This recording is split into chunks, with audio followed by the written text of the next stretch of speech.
Hindi naman po ibig sabihin ng respeto ay pananahimik. Kaya naman, I will not be choosing silence, nor will I be turning a blind eye in the face of clear and unmistakable injustice.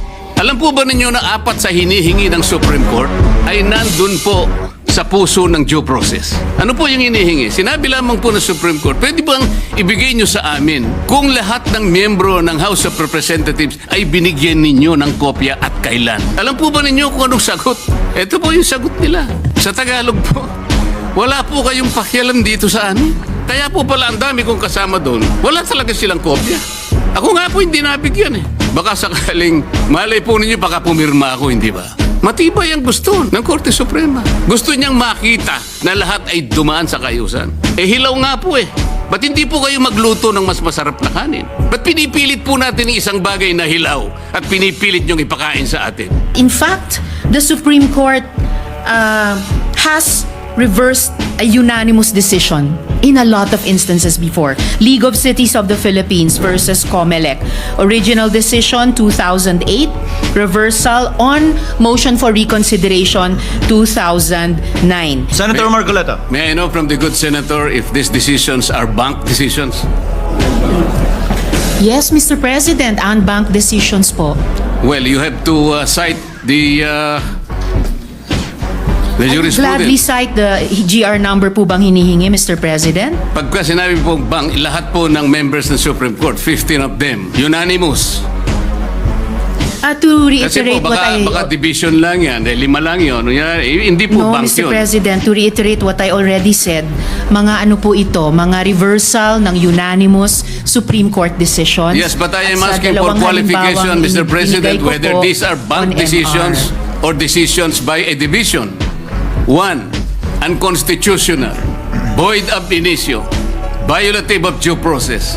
All these are present in those jurisprudence cases as you cited. Kanina, simple lang yung tanong eh.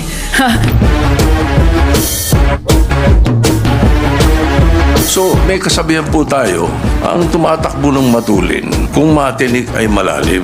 Kaya dapat siguro pag-isipan muna natin kung tama ba na bago magdesisyon ang Supreme Court, basta ibasura na natin ang kaso na ito. Unanimous decision could become a unanimous mistake. Wala pa pong nangyaring gano'n, Mr. President. At saka po tayo pag nananakbo, ako po ay nakasapatos at saka sa kalsada kaya hindi po ako matitinik. Well, Mr. President, there's always a first time.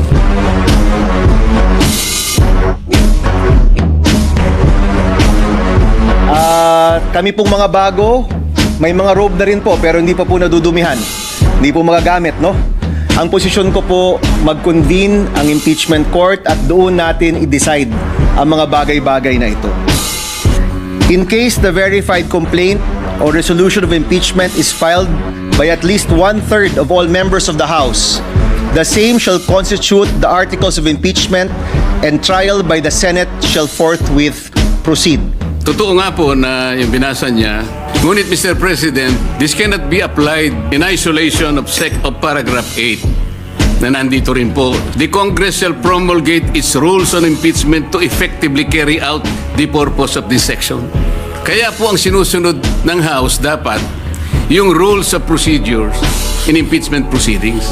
Pero kagaya nga po na sinabi ko, imbes na sundin po nila, sila po yung gumawa nun eh. Eh hindi naman po nila sinunod. Kaya po ang nangyari, pinagsabihan ng Korte Suprema, ganito ang pag-file. Nagbigay nga po ng guidelines.